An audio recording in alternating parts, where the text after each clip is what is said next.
Welcome to the Think Yourself Healthy podcast, where we challenge you to think differently about your approach to health and wellness. My name is Heather Duranja, and I'm excited to be here with you to take you on the journey from surviving to thriving. Hello, everybody. On today's episode of Think Yourself Healthy, we have a very special guest, Haley McGee. Haley is a codependency recovery coach who helps individuals conquer the people-pleasing pattern, set empowered boundaries, and master the art of speaking their truth.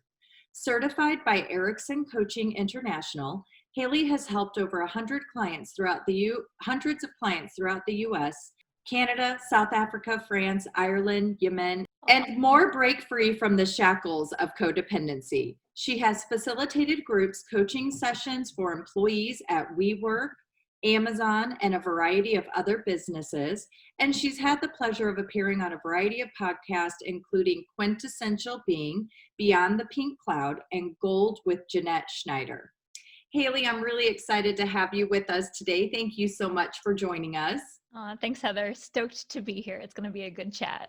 Yeah, so I'm curious, how did you get involved with codependency and boundaries? What led you to this path? Well, probably like so many of us, it was personal. It always starts personal, and then we're like, how can I help others? And so for me, I think codependency and people pleasing has just been part of my story from the very beginning, even as a little girl. I didn't know it then. It took me a long time to realize that that's what I was grappling with, but I still remember the day I picked up a book about codependency and I was like, what's the deal with this? And as I was reading, it's like the light bulb went on. I was like, oh my God, this is me through and through. So once I kind of had that light bulb moment, a couple of years passed and I realized as I was healing and working on that, I wanted to really work and help others do the same. Oh, that's beautiful. I myself found my calling through my own personal experiences, and codependency was definitely part of that plate. I know for myself, I actually didn't know that I had a problem until I got to that point where there was so much resentment and anger and self-betrayal that I was, self-sabotaging myself in the process of being so miserable, trying to make everybody else happy. Yeah. And I don't even remember how I even came across codependency. It might have been maybe a therapy session or something that brought it to my attention, but I know that that was in my mid-20s. I had never even recognized that this was a problem. And I had seen those kind of patterns modeled in my family. And so that kind of set the standard or the expectation for behavior. And it's been an interesting road since then. Yeah, right? Yeah, I resonate. Oh, go ahead. I didn't even know there were such things as boundaries until I think 2018. I actually learned about boundaries. So I learned that I was codependent in my mid-20s and then didn't understand boundaries completely until about 2018. I had naturally started gravitating towards them. Once I recognized codependency, I started drawing boundaries, didn't know that's what I was doing. But until I actually learned that they were a thing, did I take it more seriously. And that's been very rewarding and challenging. Right. All the above. And Exactly. I'm grateful because I do feel like conversations around boundaries especially have just been gaining a lot of traction in like the mental health and wellness sphere over the past couple of years. Maybe that's because I'm more attuned to them in myself, so I'm noticing more. But so many folks, even like you said, like so many folks don't even realize that codependency is a thing. And I know back when the term was coined in the 80s, it was co-addict. So people think you can't be codependent unless you're dating or married to someone who is an addict, which was where that phrase started. But now it's just grown to really mean anyone who feels a sense of, like you said, really like self-betrayal or seeking external validation, oftentimes at the expense of the self. Absolutely. Yeah. I personally, I think that I used to think this was just a female issue. It, impacted the female population more than it did with men. But what I've learned over the last 10 years of practice is that men struggle with codependency just as much as women do. However, it's not addressed as much. And I think there's a stigma around them feeling safe with expressing that they're struggling with codependent type of, challenges. So this conversation benefits not only the females, but also the males. It really applies to everyone when it comes to codependency and boundary setting. So for you as a practitioner who focuses specifically with codependency and helping others try to resolve these issues, kind of talk to me, what does that process look like when someone comes to you and is in that moment of awareness? I think I might be a codependent. Where do we go from there? It's such a good question. Yeah, I think, something I like to share, because a lot of folks come to this work with a background maybe in therapy, but perhaps not coaching. And so they're like, what's the difference? And so I like to share that, whereas therapy is so helpful in helping us address the why. Mm-hmm. Why did I become this way? What does my past look like? What patterns happened? Coaching is really great about saying, what is it that I want and how do I get there? Mm-hmm. And so that's sort of like the cornerstone of the work that I do with folks who are saying, all right, I'm codependent, but I want to break these patterns. I want to take action. And so for me, I like to think and remind myself and my clients that while codependency tends to manifest in our relationships with others, partners, friends, even colleagues and whatnot, at its core, it stems from a dysfunctional or disconnected relationship with the self. Mm-hmm. That's kind of like that bedrock. And so in my work with clients, it's funny, sometimes they'll come in just like, all right, I'm ready to set some boundaries now. I want to really create space between my family and me, yada, yada. And they're always surprised when I remind them that actually we're going to start with the self and strengthening that relationship to it through prioritizing your passions and naming your needs. Because for so many of us, that's really foreign. It is. And honestly, I think when I ask individuals, what is it that you need? They look at me with a very blank space, like stare of, wait, I've never even considered what I need. Right. It's so true. It's literally, for so many folks I talk to, it's a question that leaves a lot of question marks, honestly. And I think this is why it's so important though. Like when we set boundaries or speak our truth in our relationships, we are advocating for ourselves and protecting ourselves. Mm-hmm. And in order to protect ourselves, we need to know what we're protecting.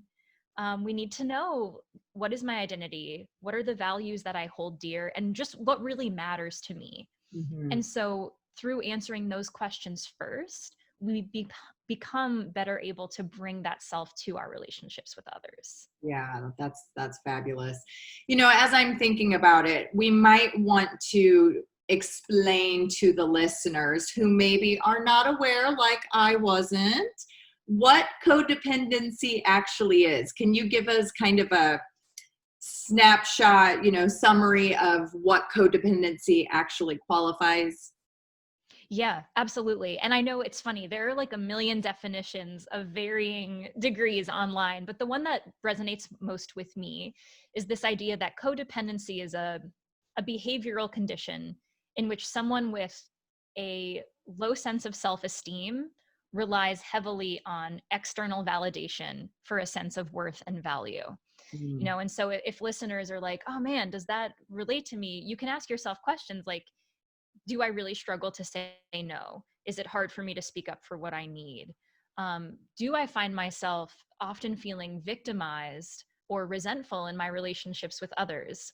Questions like this all imply that there might be a sense of yourself that's not being advocated for. Mm-hmm. I really like the examples that you give because I feel like the formal definition of codependency, many will be like, that's not me. I don't depend on others for my worth.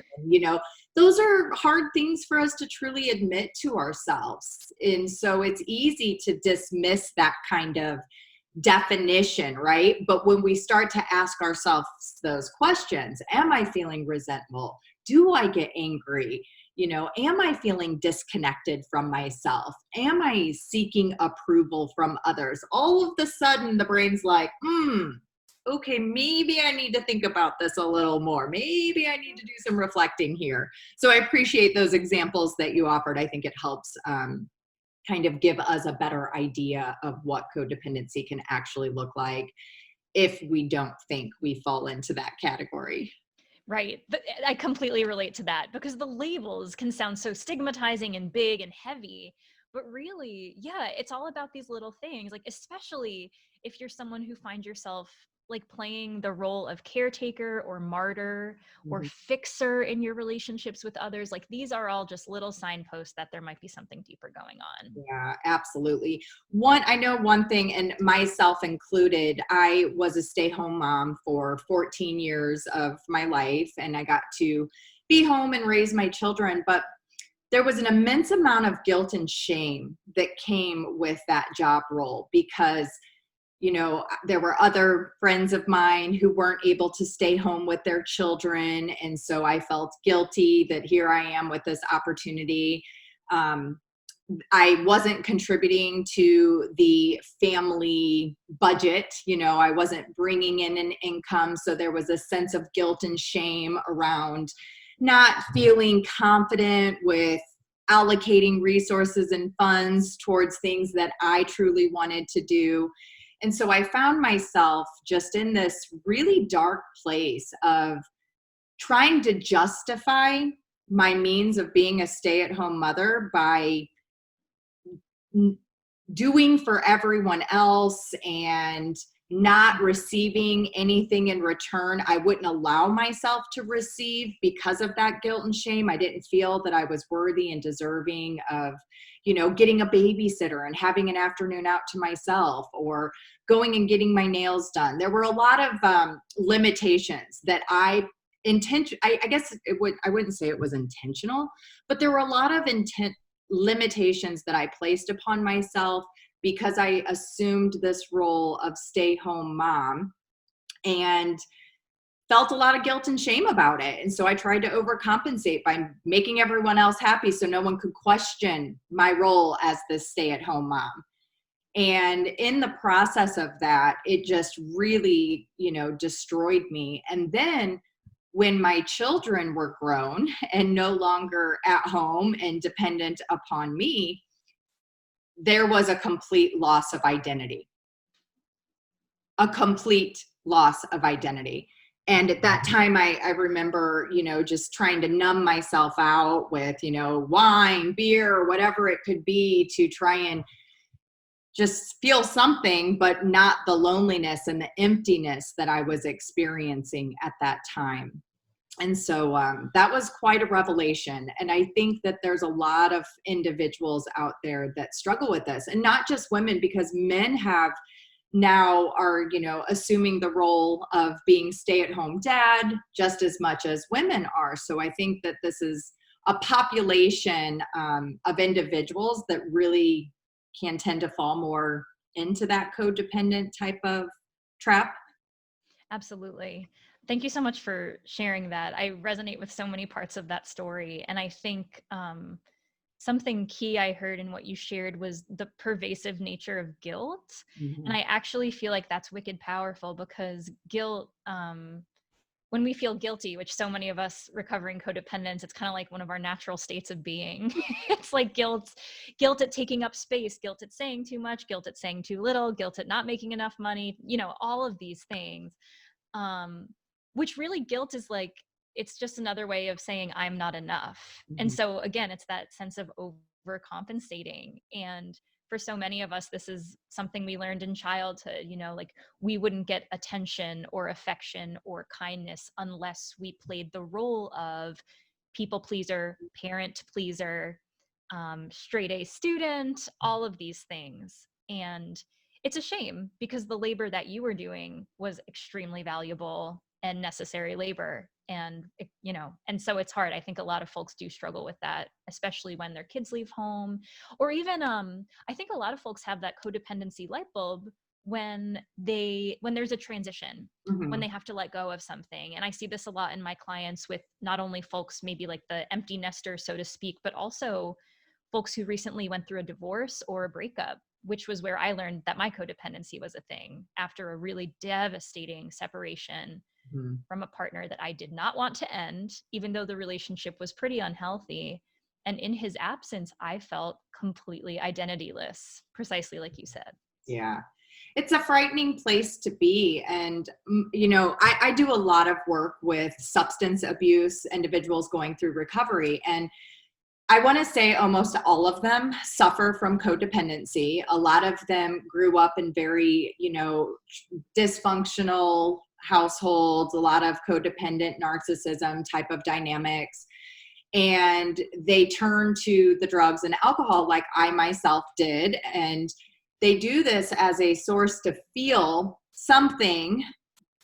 We just want to feel something. We don't want to feel the emptiness that we're feeling. So the pain that we subject onto ourselves because we are so empty kind of allows us to distract ourselves from the actual work that needs to be done. And then usually something really major happens that we get to this place where we're like, okay, I can no longer function this way, or it's going to have some sort of really, really negative consequence. And then that's when we have that moment of awakening. I know for myself, I went through a terrible divorce, and through that terrible divorce was when I recognized how bad the codependency was, because I was so scared to death to leave the relationship for fear that I would not be able to take care of myself and I would not be able to take care of my children. And as I went through this transition and, being a single mother, and ultimately I realized, wait a minute, I was doing it all on my own the whole time. Like I was doing it all in the first place. And so it really was a lot of the limiting beliefs that I had inherited and the behaviors that I saw modeled to me at was the expectation I had set. And I was like, wow, wait a minute. I can have more than just this. Like I'm capable of more. This is amazing. And it was a really liberating experience. However, I recall drawing those first boundaries and then immediately feeling like I was going to throw up or wanting to call the person back and be like, no, I made a mistake. I can figure out, I'll figure it out. I'll make it work. Yeah. And then having to literally talk myself through that process. No, Heather, you can't do that. Like it was exhausting. There was that period of just absolute exhaustion from my cognitive dissonance, my brain wanting to go back to the old default state that it kept me feeling safe. It was a illusion. And, and then trying to create this new empowered identity up for myself. What a Yes. Oh man. Beautifully said. Holy cow. How I love that you talked about this, because especially if you're just thinking about boundaries based on like the quotes you see on Instagram, right? It's like no is a complete sentence, and like boundaries only upset those who benefited from you having none, which is all true. This isn't to say that that's not true, but there is so much fear and anxiety involved in breaking these patterns and setting boundaries for us. And I think we have to talk about that. Absolutely. Because that's Mhm. what keeps people from being able to be consistent. Their brain has already been programmed. There's the autopilot default state that we don't have to think about. So naturally, it wants to say, yes, whatever you need. But then there's that part of us that's like, I don't really want to do that. Like if we're being honest with ourselves, I really don't want to do that. And so when we get the courage to say no, it's almost an immediate yes. It's like there's that, the brain tries to redirect back to the old default patterns so quickly. So how do you encourage individuals to be in that state of uncomfortableness with learning to say no or verbalizing what their actual needs are? How do we make this something that is more realistic and can set us up for long-term success? Yeah. Oh man. Well, I think, there's a couple pieces here. And I think the first one is just exactly what you said, which is acknowledging that fear and anxiety and guilt are going to be part of your process. Mhm. Going into that, like setting realistic expectations for yourself and trusting that you're going to have that intrinsic reaction after setting a boundary. It's kind of like your abandonment fear gets triggered because in childhood, you may not have had the opportunity to set boundaries. Or if you did, you may have received shame or even violence from your caregivers. Right. And so recognizing that that's a very natural reaction and also holding yourself, that part of you that's afraid, Mhm. holding it with compassion because it's afraid and Mhm. it needs love from you to say, it's okay, this is normal. So what can that look like? When you say, hold compassion for that frightened inner child within us, how do we do that? I feel like there's a lot of people that really struggle with that concept. It's very easy for us to say, have passion or have compassion and have some grace for yourself. But I don't think people actually know what that looks like or how to implement that. Yes. And this is where I think having some really concrete tools makes a really big difference. And I like to think of these tools both in terms of prior to setting the boundary and then after setting the boundary. Okay. So beforehand, I like to, A, like we talked about, anticipate the feelings, and B, like remind yourself of the why. Why are you setting this boundary? Because every time you say no to someone else, you're saying yes to something. So Mhm. if you're saying, no, I don't want to take on the volunteer commitment, or no, like, don't touch me like that, or no, I won't, you're saying yes to something that is of value to you. Mhm. So that's one way of letting that part of you feel seen and understood. Then you're going to set the boundary and it's going to be really hard and you're going to want to immediately backpedal. I have so many personal experiences of saying a boundary and then immediately reeling it in like a fishing line, like, no, no, no, no, no. So after that, if you go into it expecting that you're going to feel really wonky afterwards, there are a couple different types of things you can do. I actually like to use the acronym PECS, PECS, to just remind myself of 4 ways of self-soothing after setting a boundary. So I'll share the acronym. What? So P, physical. Physically, after you set a boundary, your nervous system's probably going to be all wonky, and you may physically just need some really grounding reminders that you are, in fact, safe and that nothing's wrong. So, Mhm. whether that's just even like, any number of things, right? Touching your skin, deep breathing, ways of feeling grounded in your body. E is just emotional. So, emotional self soothing. This can look like journaling, giving yourself the opportunity to remember the why behind why you set this boundary, and also reminding yourself of what you just stood up for in that moment. Mhm. It's a little bit of that pep talk thing. Yeah. Um, C is actually communal. We forget sometimes that self soothing or self care actually benefits from having more folks on board. And so I always encourage my clients, if you know you're going to set a really tough boundary, have a cheerleader in mind, someone who knows you that you can call after you set it, who can cheer you on, remind you that you're a badass, and just keep you centered. Oh, I love that. It's so important because it's easy to get in your head. You need reminders from loved ones that like you just did a really cool and important thing. Right. I really like that tip. I think that's a great acronym. I cannot talk today. When we're in our head and we're having those feelings of anxiety and fear and shame and guilt, we elicit a very specific hormonal cascade of neurotransmitters into our bloodstream. And they continue to basically sustain the anxiety, heightened anxiety state we are in. So this cycle takes about 90 seconds. And if we can interrupt this 90-second cycle by getting out of our head and into our body, it will allow us to redirect the thoughts to something that is more serving. And then naturally the anxiety and all of the hormones like cortisol and epinephrine and norepinephrine that are floating in the bloodstream causing you to be even in a more heightened state of fear can dissipate. And I think that by the P, physically touching yourself, doing something to get out of your head and into the body to interrupt that pattern is so beneficial. So beneficial. It's a huge part of this stuff. I think a lot of us who go to therapy and read self-help books and journal. I'll speak for myself. I'm like a pretty cerebral person. I spend a lot of time in my head. And Mhm. over the past couple of years, it's been so beneficial to learn that a huge part of the healing and self-care process, it's physical, it's getting into the body, which can be scary, again, for those of us who are used to dissociating or relying on substances to numb out a bit. Right.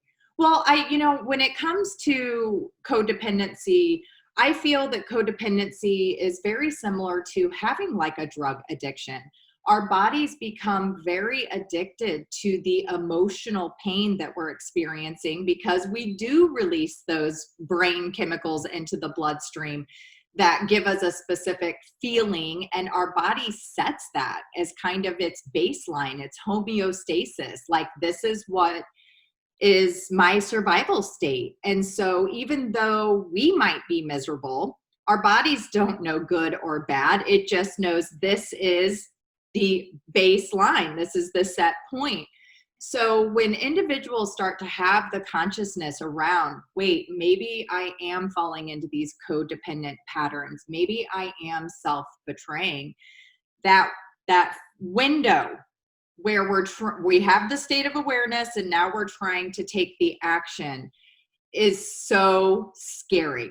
It is just absolutely frightening. It's so challenging. I mean, I know for myself that going through the process, there have been so many times where I have immediately started self-doubting and the abandonment and the rejection creeping in. And then I have to redirect myself with a lot of awareness and a lot of intentional talk. And so I think that developing skills and tools to help us, support this process is so vital at being able to cross the bridge and get to the other side. I know for myself, this is something I will probably it'll always be back there. It's never going to completely go away. But I know that the more I practice, the easier it gets and the less and less of the self-doubt and negative self-talk come into play. And I can celebrate more frequently. This episode is brought to you by Organifi.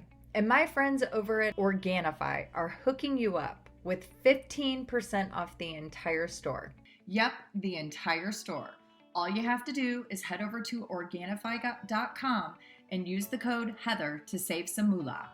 You guys ask me all the time, Heather, how do you have so much energy? How are you basically reversing the aging process? And I just have to say that the green juice and the red juice from Organifi are two of my secrets. I don't go a single day without a scoop of my red or green juice. And just a little PSA, right now they even have a pumpkin spice flavor and it's outrageous. I don't take a lot of supplements, but I'll be honest, it's hard to get a lot of the vitamins and minerals we need from food alone these days. So that's why I use a high quality product like Organifi to ensure that I'm supporting my brain health, liver health, immune system, detoxification, and most importantly, my energy levels. The green juice is amazing first thing in the morning because it contains superfoods that help to lower cortisol levels. And it's 2020. Has it got you stressed? This is going to be a game changer for you to help reset your entire body for a focused and energized day. To have your red or green juice or any other amazing Organifi product delivered to your doorstep, head to Organifi.com and use the code Heather for 15% off. Which is critical. That's like totally part of the process. We have to like teach ourselves through practice and celebration that this is a dope thing that we're doing that's going to really serve us.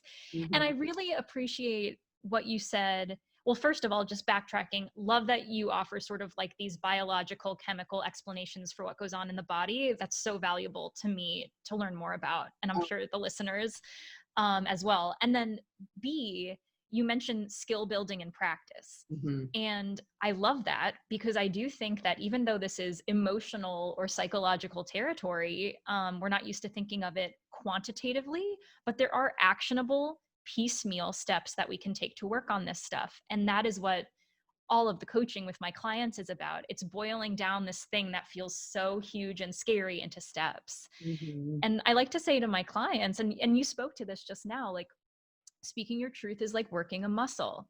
When you're just starting, it's possible that that muscle may not be very strong because it's one we've neglected. And so we have to think about ways we can practice. And in the beginning, like for some of us, I know for me, I still remember this one time. It was with a past partner, and we were trying to figure out where to get dinner. We were going to do takeout.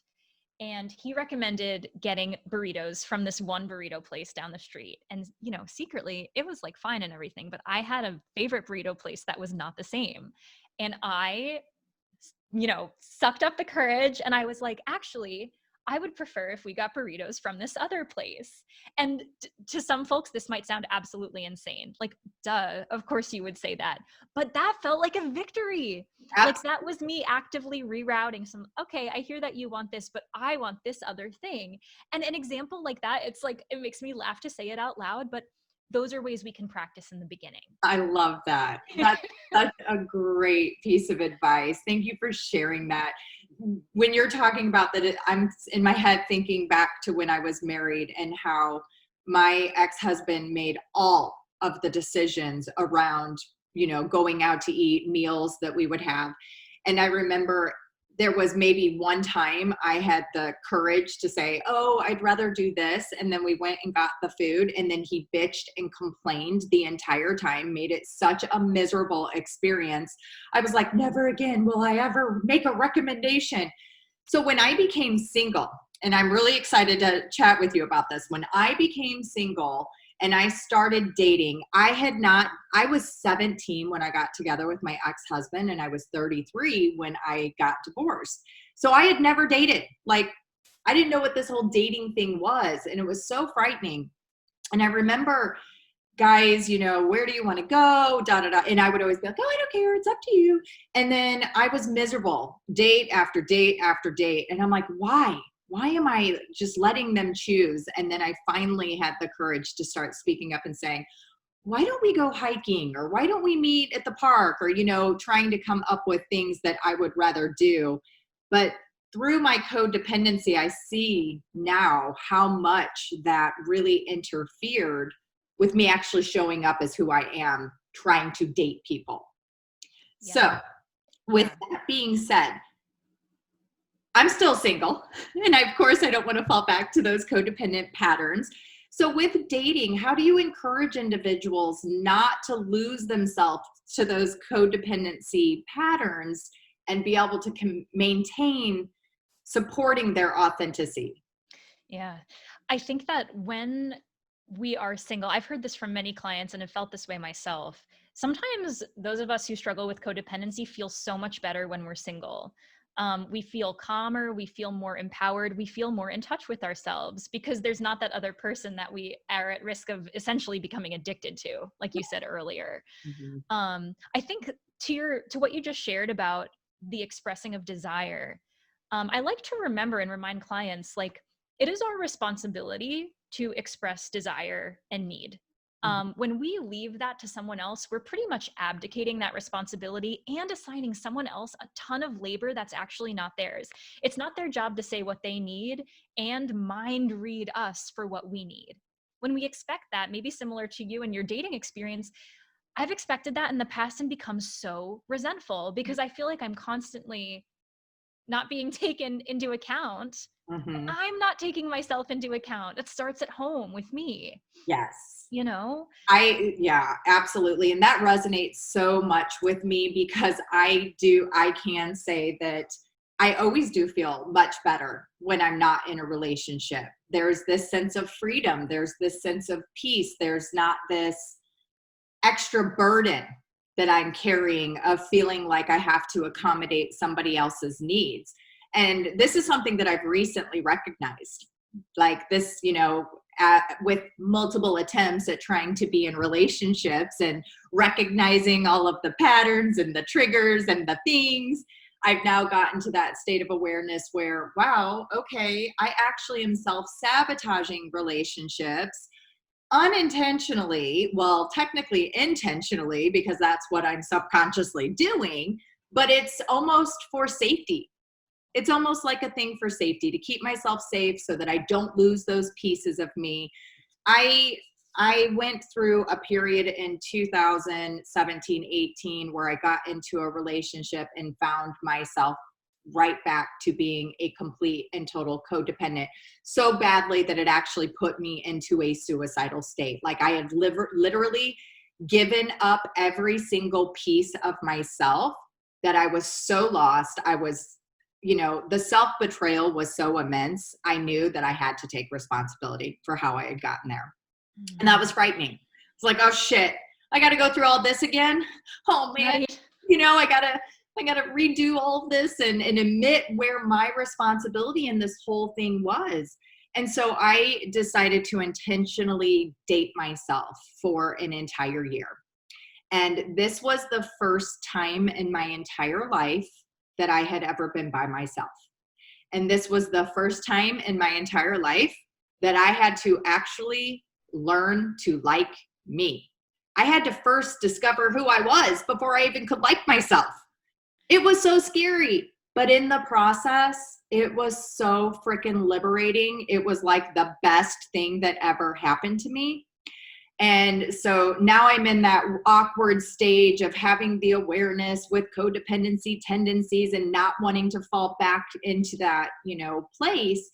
But then also knowing that I am intentionally self-sabotaging relationships out of fear that I am going to go back there. Right. So for someone like myself who does desire to be in a relationship, a healthy relationship, where do I go? What do I you do? do? Right? For real. Well, I think, it's great to remember that the recovery process is not linear. Like we can go through periods of solitude and healing and self-development. Don't tell me this. I know, right? It's like, wait a second, doesn't this all add up in a piggy bank somewhere that I can cash in? Right? But it's true. And I think it's so important to recognize for ourselves that when we do enter relationships, it's, how do I say this nicely? The phrase that came to mind was like danger zone. And what I mean by that is we have to be vigilant, because that's when we're most prone to over-involve ourselves in someone else's life and under-involve in our own. And so there are totally practical steps you can take to hold yourself accountable to maintaining a sense of self in a new relationship or when you're dating. And they might sound, it's deceptively simple. Mm-hmm. It's all about, all right, if I want to maintain a relationship with someone, that's someone being me, what do I need to do? And so you can even think of love languages, right? Well, you need quality time with yourself alone, to whatever it is that lights your fire. You could go the meditation yoga route, you could go for a walk, you could dance in your room, whatever, but something to reinstill that sense of I'm in my own company, and that's a safe and fun place to be, Yes. So time alone. Also, I think just being really knowing what red flag or warning signs there might be in terms of when this blossoming relationship is starting. Don't cancel plans with your friends to go see your date. You know what I mean? Little things like this. And I don't mean to sound so hard and fast, because everything is a spectrum, but I would say that's a really good one to look out for. Noticing if you start to neglect any part of yourself. If you notice yourself not eating healthily, if you notice yourself, maybe you attend 12-step meetings and all of a sudden you're not going for 3 weeks. If you're noticing old addictive patterns start to surface, these are all any little signpost that says, hey, I'm getting out of touch with that empowered, strong person that I just was during this single phase. Really being diligent about those. I think that's great advice. And something that I have attempted to do throughout this process is I kind of wrote myself a little owner's manual. So I went through the effort to really be able to identify what my core fears are. And ultimately, they are around rejection and abandonment. And then from there, being able to recognize what my typical what the triggers are, and then how I typically respond to those triggers. And then from there, I established a whole plethora of needs. So that to remind myself that if I decide to engage in a relationship, I literally have a whole list of things that I have articulated and laid out to take the pressure off of my partner that they are not responsible for me. I am not responsible for them. However, these are the things that I'm going to need in order to continue to support my healing journey and my self-love and be able to establish that healthy, intimacy and bond between myself and another being.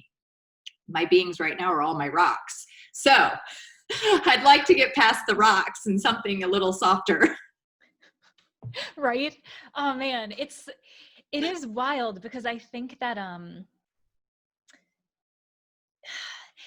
during this phase it's just so scary, because we don't want to lose touch with ourselves. And I almost like to use the metaphor of a apartment or a home. When we are single, let's see if this resonates. Let's see if I can explain this. When we're single, we're hanging out in our own home all the time. We're cooking food for the self. We're hanging out, we're reading. We're just like investing in ourselves. When we get into a relationship or we're dating, sometimes we leave home. We spend more time in another person's mental state. We spend time catering to their needs. We spend time with them. But we have to keep coming home because if we don't, it starts to collect dust and cobwebs and the plumbing gets all messed up. And ultimately, if we let that go on for too long, AKA allow codependency to take hold, we end up not wanting to come home at all. It sounds too scary because we're like, oh, it's dusty and there's spiders and I haven't been there for so long. I don't even know what it's like anymore. And that prevents us from coming home to the self and making the self seem like a safe and good place to be. That is so beautiful. And you could not be more on point with that statement, because ultimately that is exactly what it is. We abandon ourselves and then we're scared to death to try and go back there. It's like, no, I don't know her. I don't know what I'm going to walk into. Oh my God. And it's totally crazy because like that fear, I resonate with that fear so hard of like, I don't want to go back. But the fear is worse than the going back in my experience. Like I remember, this is kind of a tangent, but I remember during quarantine, I spent like 8 weeks cohabitating with my then partner in his apartment because it just made sense because, we didn't want to have to travel and whatever.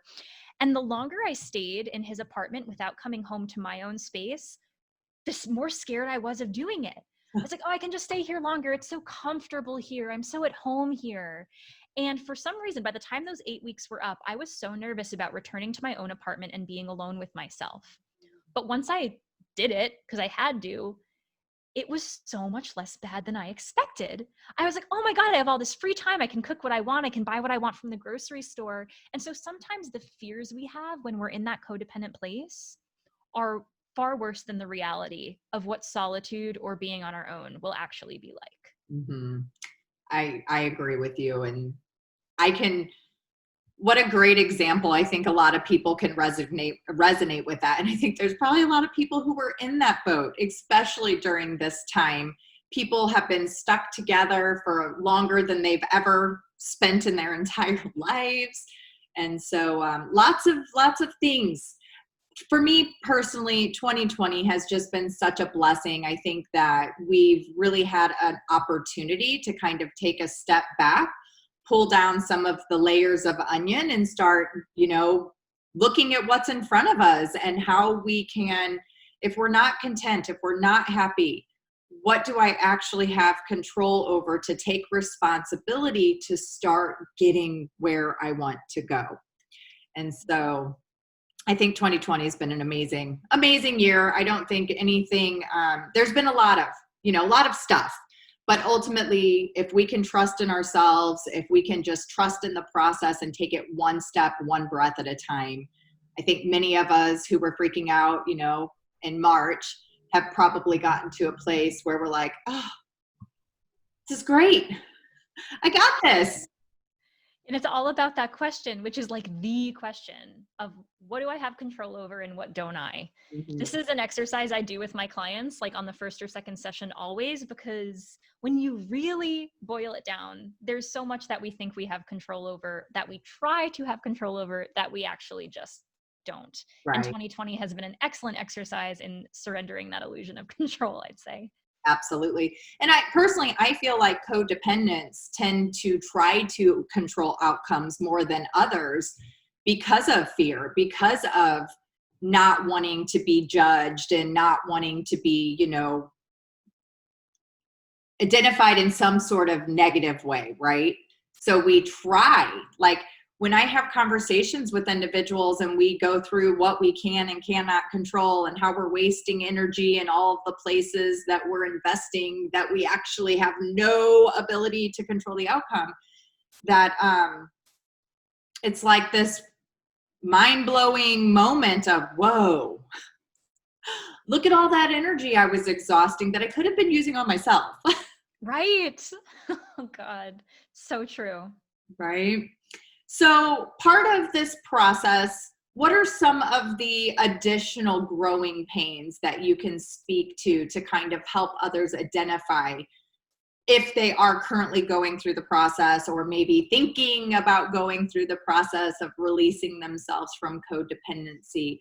What kind of heads up can you give them for what to expect in terms of the uncomfortable stuff? Yeah. And it is so uncomfortable, and again, expecting that to be the case. It's just remembering, right, that if you feel anxiety or fear as you're going through this process, it's not a sign that you're doing something wrong. It's a sign that you're growing. It's unfamiliar territory, right? And I think there are a couple key things that happen when folks begin to live in alignment with their truth that maybe get harder before it gets easier. Some of those things, at least in my experience, have been really breaking up, so to speak, with relationships or institutions that once served you that don't any longer. Because when you've been people pleasing, you're kind of just a chameleon, you're amorphous, you're just adopting to the standards of those around you. So when you start to live in alignment with your truth, things start to rub you the wrong way. You no longer feel connected to certain people or things. And there's a lot of grief in that. That I think we have to talk about. Like for me, I know in this process, I've definitely let go of friendships that felt imbalanced or not reciprocated. I've certainly let go of partnerships, and I've let go of institutions and even workplaces where once I started to speak my truth, there were issues. And to me, that's a sign that this isn't the right environment for me. Mm-hmm. Do you find that often family is one of those things that sometimes we have to let go of? Yeah. Oh God. I mean, and that's the hardest one, I think. Like in everyone I've spoken with, those sort of family boundaries are the scariest. Mm-hmm. And it's tough, right? Because we can get to a place where we feel confident in our truth and speak that in a family setting. And maybe we set boundaries there too. But Yeah. really with family, it's critical to ask this question of what can I or can't I control? Right. Because we can set boundaries and they could be not received. We could say, oh, I don't want that from you, or you're not the person I once knew. And from there, our choices are actually really, really limited.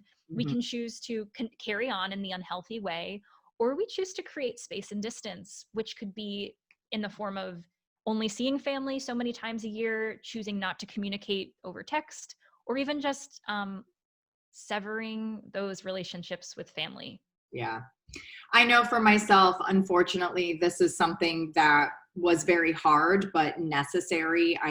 In 2018, I'm in therapy and my therapist says to me, "Oh, so your family doesn't practice boundaries." And I'm like, "What?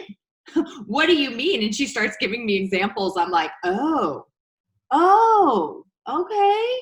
So I had already been putting boundaries in place, but I didn't know that's what I was actually doing. I didn't know it was a thing. And throughout that process, so my grandmother, my maternal grandmother, was a huge part of my growing up experience, and her and I were very, very close. But she is the textbook codependent.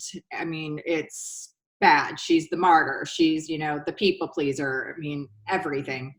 And so after I got into my mid-20s and started recognizing I'm grandma, I don't want to be grandma. I definitely don't want to be grandma. I mean, I love my grandma, don't get me wrong, but I did not want to display those kind of personality traits and live in that much pain and anger. And so I recognized I had to start really limiting my interaction with her and fast forward, I have put so many boundaries in place with this woman, okay? And I've stayed consistent with them. She chooses to not honor. So 2019, it was 2018. I'm in a really, really bad place and I'm trying to figure out financially how I'm going to take care of myself again and whatnot. And I have a really important meeting scheduled with this fitness equipment manufacturer, and they wanted me to develop a program for them. So I'm getting ready for this interview. My grandmother comes into the room I was staying in and says, "Honey, there's something I need to tell you." And I'm like, "Yes." And she says, "I've been praying to God for you, but you need to understand that God isn't going to be able to give you everything you want. He's blessed you with your looks. He's blessed you with your knowledge. He's blessed you with your ability to help people.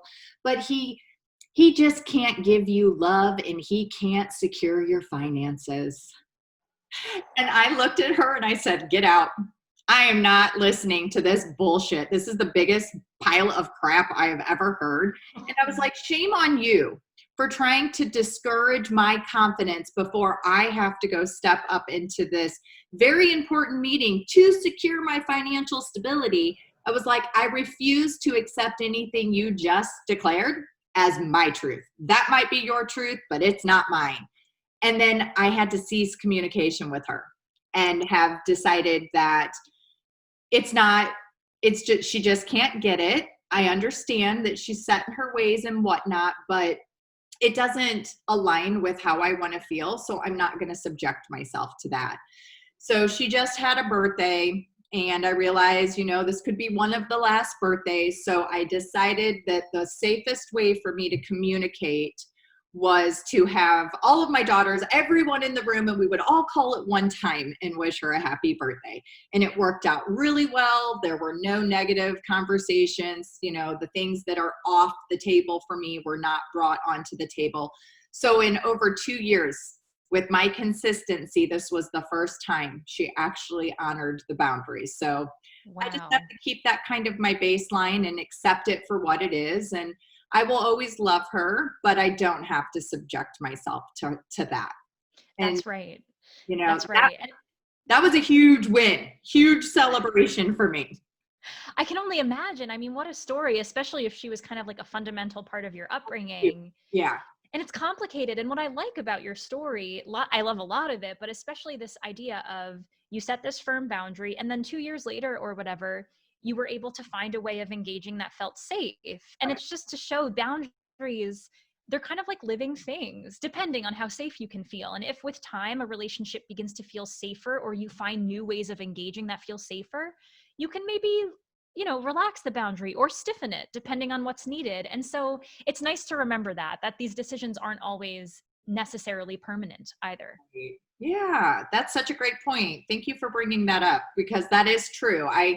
I think that as we keep consistent with our boundaries and the others value the relationship, they will adjust their behavioral patterns based on your need and find a way to meet you halfway in order to cultivate and continue some form of healthy relationship. That's great. Agreed. Well, this has been so fun, and I could literally chat with you all day long. It sounds like you and I have lots and lots we could talk about. Yeah, agreed. I'm so grateful for you coming on and sharing this information and, having an honest talk around the uncomfortableness. But one thing I definitely want the listeners to know is that this is a challenging process to go through, and it can be very uncomfortable. But if you can allow yourself the permission to get uncomfortable, to know that you're going to experience some pain and all of the things, it's not permanent.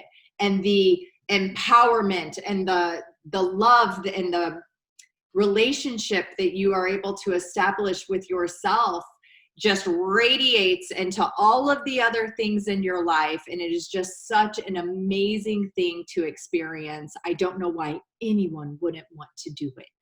So Beautifully said. yeah. Agreed. And keep that vision of that there's light at the end of the tunnel, right? We have to remember that when stuff gets hard and let that be your North Star, that guides you through those dark nights of the soul when you're feeling awkward and guilty and sad. Oh, That's on the other side. So where can the audience find you? How can they learn more about you?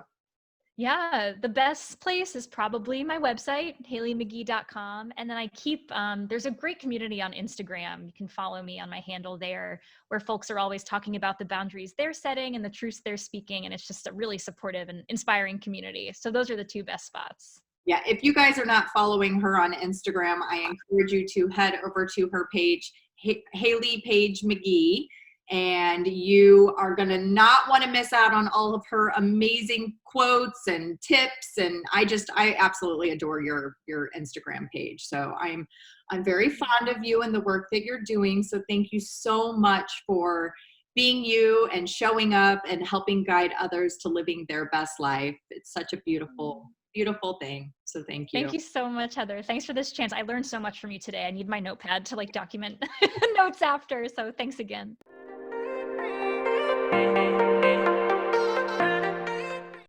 Thanks for joining us on the Think Yourself Healthy podcast.